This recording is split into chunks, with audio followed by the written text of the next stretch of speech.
बोलिए। तो सेक्स के बारे में मॉर्निंग इरेक्शन बहुत अच्छा हो रहा है अभी। कई दिनों से मैंने मार्क किया है, मॉर्निंग इरेक्शन हो रहा है। और जब लास्ट फ्राइडे को मैं गया शंभू के लिए तो इरेक्शन अच्छा हुआ था, लेकिन अंदर जाने के बाद मुझे ऐसा लगता है थोड़ा इरेक्शन गिर जाता है और अच्छा टाइमिंग भी पहले से बढ़ा थोड़ा। अच्छा अच्छा अच्छा। तो आपको इरेक्शन में आपको इम्प्रूवमेंट हुआ है, टाइमिंग में इम्प्रूवमेंट हुआ है, लिबिडो हाँ, में भी इम्प्रूवमेंट हुआ है। या वो मॉर्निंग इरेक्शन मॉर्निंग हर इरेक्शन रोज आता मॉर्निंग है। इरेक्शन में भी आपको अच्छा इम्प्रूवमेंट हुआ है। अच्छा, या लेकिन हाँ, या पैरों में जो दर्द और जो आपको कमर में दर्द है उसमें थोड़ा कम इम्प्रूवमेंट रहा है। कम कम इम्प्रूवमेंट हुआ है।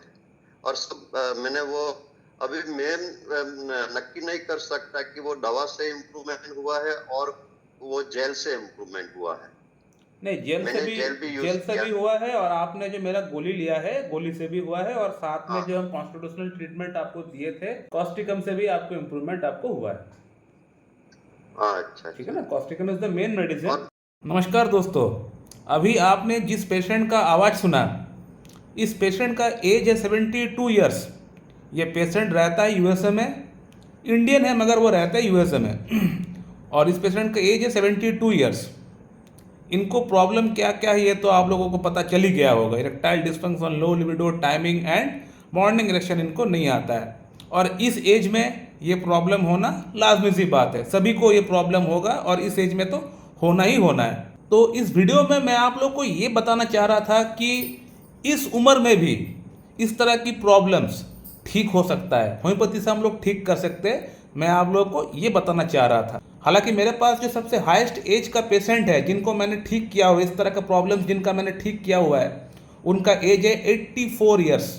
ये सबसे हाईएस्ट नंबर मैंने बताया है। उससे पहले यानी 80s के अंदर भी बहुत सारे पेशेंट को मैंने ठीक किया, 75, 76, 78, 80s का तो बहुत सारे पेशेंट है, लेकिन जो हाईएस्ट जिनको मैंने ठीक किया जिनका एज है 84 ईयर्स, उनको हम लोगों ने हमारा ट्रीटमेंट से ठीक किया हुआ है। उनका वीडियो हम बना नहीं पाए हैं क्योंकि उस समय हम लोग इतना फीडबैक्स के ऊपर वीडियोस डालते नहीं थे।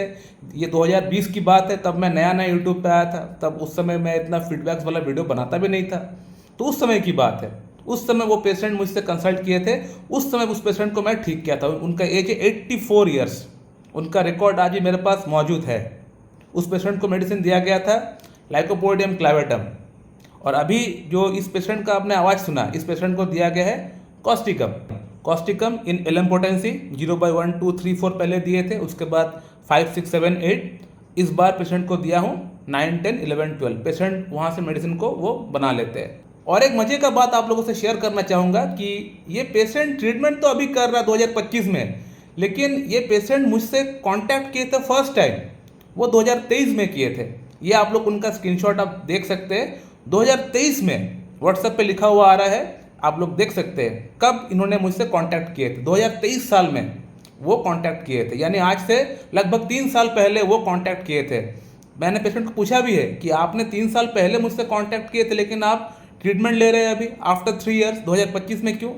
तो पेशेंट ने मुझे बताया, डॉक्टर साहब स्टार्टिंग में मुझे आपका ऊपर उतना भरोसा नहीं था, लेकिन जैसे जैसे आपका काम मैं देखता गया कि आप इतने सारे पेशेंट को यूं ही ठीक कर दिए, हर एक एज ग्रुप की पेशेंट को आपने ठीक कर दिया है, क्रॉनिक से क्रॉनिक कंडीशंस को आपने ठीक कर दिया है, तब आपका वीडियोस देखने के बाद मेरा आपका ऊपर एक ट्रस्ट बिल्ड हो गया। तो इसीलिए मैं अब आपसे इलाज कराना चाहता हूँ। तो 3 साल बाद इनको मेरा ऊपर ट्रस्ट बिल्ड हुआ, उसके बाद ही इन्होंने मेरे पास से अपना ट्रीटमेंट को फिर स्टार्ट कराए। और ट्रीटमेंट का नतीजा क्या हुआ है ये मेरे ख्याल से मुझे और कुछ खोल के बताने की दरकार नहीं है। हालांकि इनका घुटने का जो दर्द वाला मामला है उसमें थोड़ी बहुत इंप्रूवमेंट कम हुआ है, इंप्रूवमेंट हुआ है, ऐसा नहीं कि इंप्रूवमेंट बिल्कुल नहीं हुआ, इंप्रूवमेंट हुआ है, लेकिन पूरी तरह अभी तक वो सबसाइड नहीं हो पाया है। वहाँ पे 40-50% तक इंप्रूवमेंट तो हुआ है, लेकिन पूरी तरह वो सबसाइड अभी तक नहीं हो पाया है। हालांकि आगे का जो मेडिसिन जो मैं पेशेंट को प्रिस्क्राइब किया हूँ उसी से मैं उम्मीद करता हूँ कि ये प्रॉब्लम भी ठीक हो जाएगा पूरी तरह। सो माय डियर फ्रेंड, इस प्रकार से अगर आप क्लासिकल होम्योपैथी प्रैक्टिस करेंगे तो आप पेशेंट को अपना ठीक कर पाएंगे। मैं हमेशा बोलता हूँ, बार बार बोलता हूँ कि होम्योपैथी में 8, 10, 15, 20 मेडिसिन एक साथ देने की कोई जगह नहीं है। होम्योपैथी में इस प्रकार से प्रैक्टिस करने के लिए डॉक्टर सैमुअल हैनेमन ने कभी भी नहीं कहे हैं। एफोरिज्म अगर आप लोग 273 पढ़ेंगे, organ and homoeopathic medicine 6th edition doctor Samuel Hahnemann की जो किताब है उसमें अगर 273 अगर आप लोग एफोरिज्म पढ़ेंगे तो वहाँ पे क्या लिखा हुआ है उसको पढ़ने के बाद आप लोगों को पता चल जाएगा कि होम्योपैथिक मेडिसिन किस प्रकार से प्रैक्टिस करना चाहिए। एक समय में एक पेशेंट को एक से अधिक मेडिसिन दे सकते हैं या नहीं, ये वहाँ पे साफ साफ लिखा है। मैं आप लोगों को दिखा देता हूँ, आप लोग देख लीजिए। Organ and medicine 6th edition doctor Samuel Hahnemann की किताब, यहाँ पे 273 जो एफोरिज्म है यहाँ पे क्या लिखा हुआ है इसको अगर आप लोग पढ़ेंगे तो आप लोग को समझ में आ जाएगा। यहाँ पे आप लोग देख सकते हैं कि 273 एफोरिज्म में क्या लिखा है। In no case under treatment is it necessary and therefore not permissible to administer to a patient more than one single simple medicinal substance at one time. यानी जो बात मैं अक्सर बोलता हूँ आप लोगों को कि एक समय में एक पेशेंट को एक मेडिसिन से अधिक मेडिसिन नहीं देना चाहिए, वही बात इस किताब के अंदर भी 273 एफोरिज्म में डॉक्टर सैमुअल हैनेमन की किताब organ and medicine 6th addition में भी यही बात लिखा है। ये जो किताब है इस किताब में होम्योपैथिक डॉक्टर को किस प्रकार से प्रैक्टिस करना चाहिए, कौन कौन से नियम कायदे को मान के प्रैक्टिस करना चाहिए, वही रूल्स एंड रेगुलेशंस को इस किताब में लिखा गया है। तो इस किताब को उन डॉक्टर्स को पढ़ने की बहुत आवश्यकता है जो लोग एक समय में एक पेशेंट को एक मेडिसिन से अधिक मेडिसिन देते हैं। तो उन लोगों को फिर से होम्योपैथी की क्या नियम है ये जानना बेहद ज़रूरी है। मेरे ख्याल से वो लोग पढ़े तो है लेकिन वो नियम अप्लाई करते नहीं है, वो भूल चुके होंगे या फिर उन लोगों को पता ही नहीं है किस प्रकार से होम्योपैथी प्रैक्टिस करना चाहिए। तो ये किताब उन लोगों को मैं फिर से याद दिलाता हूँ कि ये किताब आप लोग फिर से पढ़िए। सो माय डियर फ्रेंड, आप लोगों को शायद फिर से पता चल गया होगा कि ओरिजिनल होम्योपैथी का, क्लासिकल होम्योपैथी का पावर क्या होता है। इस वीडियो में आप लोगों को फिर से एक अंदाजा आप लोगों को लग चुका होगा कि क्रॉनिक कंडीशंस के अंदर homeopathy is the best pathy. जहाँ कोई रोग जो बहुत पुराना हो चुका है, क्रॉनिक कंडीशन बन चुका है, तो उसका इलाज एकमात्र होम्योपैथी में हो सकता है। सो माय डियर फ्रेंड, इस वीडियो को मैं यहीं पे कंक्लूड करना चाहता हूँ। कंक्लूड करने से पहले एक बात आप लोगों को बोलना चाहता हूँ कि अगर मैं कोई केस वीडियो बनाता हूँ, यानी किसी वीडियोस में अगर मैं बताऊँ कि इस मेडिसिन से ये प्रॉब्लम इस पेशेंट का अंदर ठीक हुआ है, तो कृपया करके वो मेडिसिन आप लोग सेल्फ मेडिकेशन उस मेडिसिन से आप लोग ना करें, क्योंकि वो मेडिसिन उस पर्टिकुलर पेशेंट के लिए है।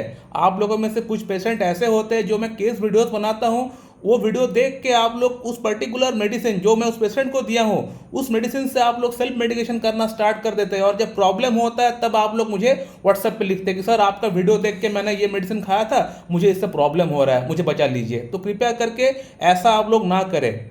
मैं अगर इस पेशेंट को कॉस्टिकम दिया हूँ तो कॉस्टिकम इस पेशेंट के लिए इंडिकेटेड था, आपके लिए इंडिकेटेड होगा इस बात की कोई गारंटी नहीं है। आपके लिए हो सकता है कोई और मेडिसिन इंडिकेट करे, तो वो आपका डॉक्टर साहब आपका केस टेकिंग करके आपसे बात करके वो सिलेक्ट करेंगे कि कौन सा मेडिसिन आपका लक्षण के अकॉर्डिंग वो आपका कॉन्स्टिट्यूशन को मैच कर रहा है। तो कृपया करके सेल्फ मेडिकेशन आप लोग कोई भी ना करें। और इस वीडियो में मैं और एक बात बोलना भूल गया था, वो ये था कि इस पेशेंट को मेरा खुद का बनाया हुआ जो गोली है वो भी दिया गया था, और उसी के साथ पेशेंट ने मेरा बनाया हुआ जो जेल है वो भी ऑर्डर किए थे। तो ये जेल और गोली इनको यहाँ से हम लोग भेजे थे, तो वो वहाँ से वो इस्तेमाल किए थे, और उसको इस्तेमाल करने के बाद इनको अच्छा खासा इम्प्रूवमेंट और ज़्यादा हो गया। जो इम्प्रूवमेंट धीरे धीरे होना चाहिए था वो इम्प्रूवमेंट कहीं ना कहीं बहुत ज़्यादा फास्ट हो गया, क्योंकि इन्होंने मेरा बनाया हुआ गोली और मेरा बनाया हुआ जेल को भी इस ट्रीटमेंट में शामिल किया था, इसलिए। तो ये बात मैं बोलना भूल गया था। सो माय डियर फ्रेंड, अब मैं इस वीडियो को यहीं पे एंड करता हूँ। So thank you very much and have a good day.